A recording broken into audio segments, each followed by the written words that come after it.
Hey everybody, and welcome to week 7. My voice is still hot garbage.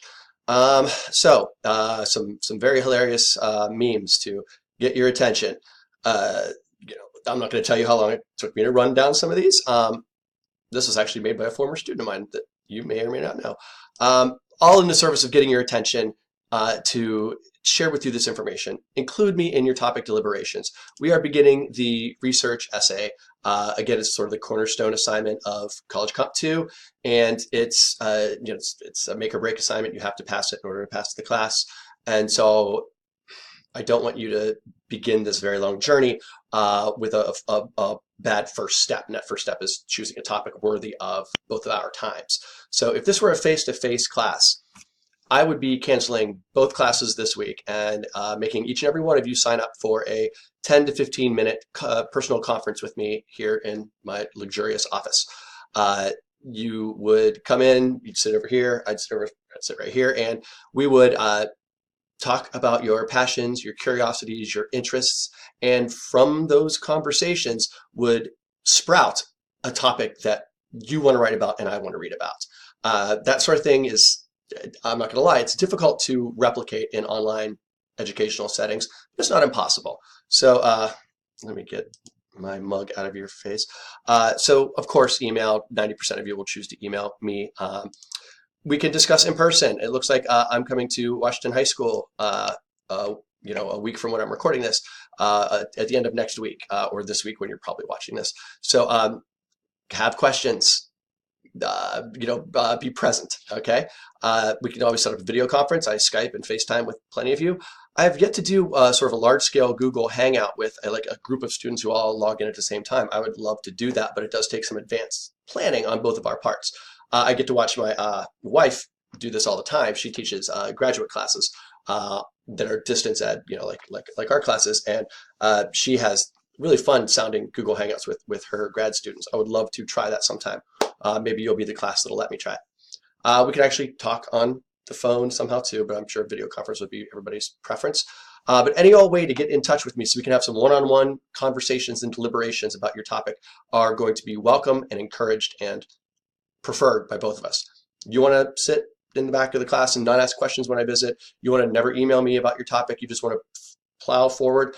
I've seen students like that succeed. I've seen plenty of them less than succeed as well. So forge your own path. This is a 200 level class. I'm going to treat you like 200 level students because that's what you are. Okay, so heavily encouraged to include me in your topic deliberations. All right, so let's just get into briefly what this week is about, or as briefly as I can be with the way I like to over-explain everything. So you have some screencasts to watch. We can get rid of these because I did try earlier in the week to record a screencast from my kitchen. And my elderly laptop was it kept running out of startup disk space.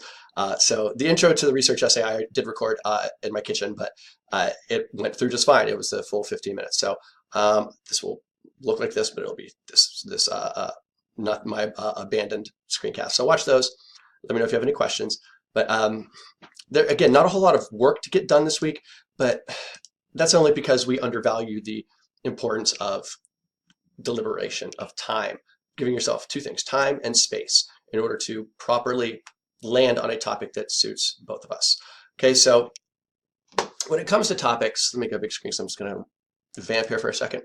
When it comes to topics, I know that this theme of technology can be a bit, there's capacity for burnout for it. So I'm kind of two minds here. On the one hand, I can appreciate that. And if you want to write on something that is very far away from technology, we can find a way to make one tiny aspect of it technologically based.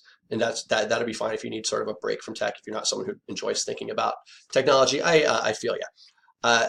The only problem that comes up with that is the primary research that you will conduct for your research essay is probably not going to be connected to technology, so that when you get into your collaborative multimodal project teams, which is our big final assignment of the semester, basically what everybody does is you kind of pool your primary research and see what sort of a through line you can find between all your primary research. You'll just have to generate some more. So you'll be kind of doing two surveys, 2 interviews. You'll have to double dip your primary research. You'll have to, or not double dip, but you'll have to double up your primary research, which might, it'll save you sort of the exasperation of being burned out on tech, but it will cost you a little more time down the road. So I just like, I like you to know like what you're getting into as you consider, what topic you want to write on.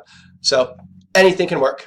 Anything you're interested in at all, we can make into a topic. So you want to write on the big, important, capital I, issues of the day, fine. You want to pick something that's going on in the news right now, I'm going to say go for it. If we want to start with something that you just want to learn about or write about and work our way outward from there to something more argumentative, that's my job. That's how I earn my very, very big paycheck. So include me in your topic deliberations, and we can find that something significant, okay, or that significant subject. Curious behavior, trend, a statistic, an alarming finding, a law. You just want to write about Apex Legends or Fortnite, and we can find a way to either make that a bigger, more societal argument, or we can get in, we can go more like granular with it and make it more about individual users. So you want to talk about like Fortnite's business model, that would be completely fine by me. They have a very strange business model, don't they? So we can make anything work is what I'm here to say. Okay, so there's a lot of stuff should look pretty familiar to you about research questions if you were all paying attention last semester. And those of you that didn't have me last semester, I'm sure you, the person who did work with you in College Comp had plenty to say about forming a research question. We're all sort of required to.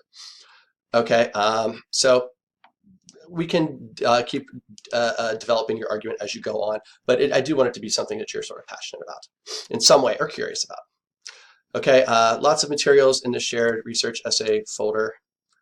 Hopefully the screen is adequate. Yeah, so in here are my assignments. There's presentations, research articles, help and examples, tips, even like, for when you post your final draft. So make your way through all that stuff. I'm not trying to bombard you with stuff to read and absorb, but you ultimately are going to be responsible for all the stuff in it. So I think the sooner you start getting through those materials, not only the clearer the assignment's going to be to you in terms of what I'm expecting and what the parameters of the assignment are, but also the more confidence you can go forth with your topic, with your organizational plans, with your primary and secondary research. All that stuff comes, it'll come more easily to you if you get through those materials sooner rather than later. And I'm always adding to it, so keep checking on it. Even if you do go through all the stuff, chances are I'll be adding stuff to it. Okay, let's talk about ways to be inspired. If you're just like one of those people that say, I don't have anything to write on, I don't know what my interests are, you got some interests. I can extract them from you, but I just came up with like a short list of places to maybe consider. Of course, the Stark State Digital Library, which you all are or should be good at by now, will give you plenty of options if you just want to start searching for, terms or ideas that you find inherently interesting. You have, of course, traditional journalism, all of the websites. You've seen this document before last semester, but anything on here is good. I think they meet my standards. So, click through them, go global, go super, hyper, local, up to you. But anything that's in traditional journalism is going to be helpful to us. And I mean traditional by like paid writers, not traditional like it has to originate in print, but all the websites and publications that are on that list, they pay their writers. Okay, so if you're really wanting to get into tech, focus on tech websites, and these are where the highest paid writers are: The Verge and Wired and Gizmodo. TechCrunch is good. CNET's not what it used to be, but it's still got some ideas behind it. These are more like Think PC, right? This is more kind of breaking news. And then Mashable is kind of a little bit of both of those. What else? Annihilate, like movies. I think that we tend to deal with I'll say movies / shows, because I think adding Black Mirror to the top of this list was an idea I should have had a long time ago. I'll add links later. But if you watch Black Mirror, lots of really interesting ideas about technology in that show. Terrifying ideas mostly. There's the odd happy episode, San Junipero, but most movies that explore technology or the future, they tend to be reflections, a Black Mirror, if you will, on our current day concerns. Much like utopian literature tends to, it's written sort of in the future, but it's most definitely about the present. So there's a movie called Her. It came out 5 years ago. It's got if you haven't heard of it, it's got Joaquin Phoenix in it and the voice of Scarlett Johansson, and it's about a man who hear me out, falls in love with his operating system. And it's actually pretty engrossing and heartbreaking stuff. You got your all-timer here, 2001: A Space Odyssey, a movie that was made over 50 years ago, and it still has ideas that resonate today. It's quite fantastic. The best book that I read last year was a book about the filming, about the conception of 2001 from beginning sort of to end. It's a really, really well-written book. Shane Carruth is the writer-director of Primer and Upstream Color, two of the most interesting movies about technology that you're going to come across. So check those out. I think it's the director of Annihilation is the writer of Ex Machina. He might be the writer-director as well, Alex Garland. I'm not 100% on that one, but Ex Machina is another interesting movie about technology and sort of humanist concerns. Computer Chess is like a mobile core movie that is filmed on like era-specific, like 1980s, video, the big, like the camcorders. And it's got some interesting sort of emotional ideas about gender and technology. And then, okay, I'm going on about movies too much. There's, of course, video games and, of course, esports. I get a lot of esports topics. That's for a good reason. My wife, who works at Mount Union, they have an esports program now, scholarships. They have a coach. The esports coach is 23 years old. He just got out of grad school, or he might be finishing grad school, but he's in charge of a huge budget at a school with a very large endowment and very high tuition. And that certainly, if you'd have told me 5 years ago that Mount Union would have like a professional video game team, I would probably have scoffed at the notion. Pshaw, I would have said. So esports is a very popular topic. You want to pursue it, go for it. And of course, different video games. If you haven't seen Cuphead, it's a very interesting looking game. Until Dawn's got some interesting things to say about. It's almost like the characters, the players in Until Dawn know they're trapped in a video game. It's kind of weird stuff. And then there's YouTubers. We're going to talk a lot more about Nerdwriter and the collaborative multimodal project. But that's my favorite YouTuber. But you can have you have far better ideas about that usually than I do.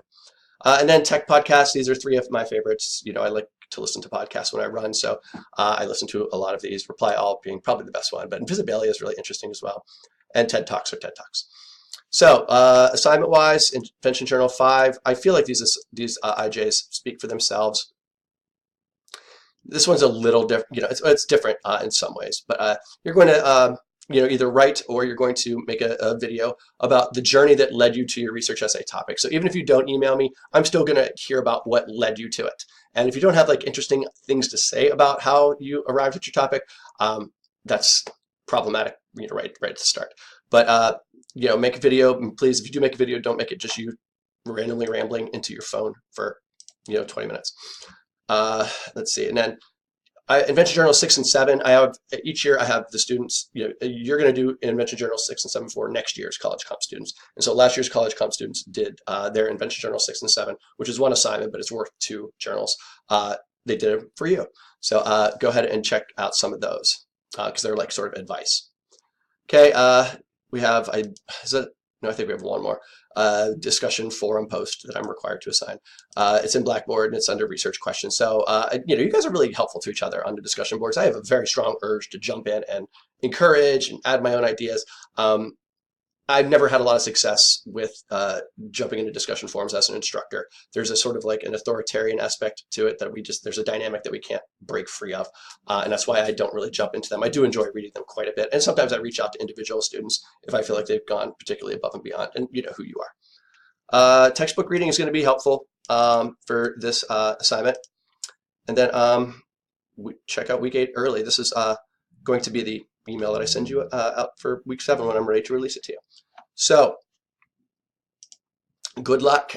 Send me your emails. I look forward to seeing you next week. We will have plenty to discuss if you have your questions ready. And I'm going to need name tags again, of course, because you all know what I look like and I can sort of pick out some of you. Unfortunately, I'm sorry about that. So anyway, good luck. Keep in touch. And I'm looking forward to this entire journey with you, starting with topic selection.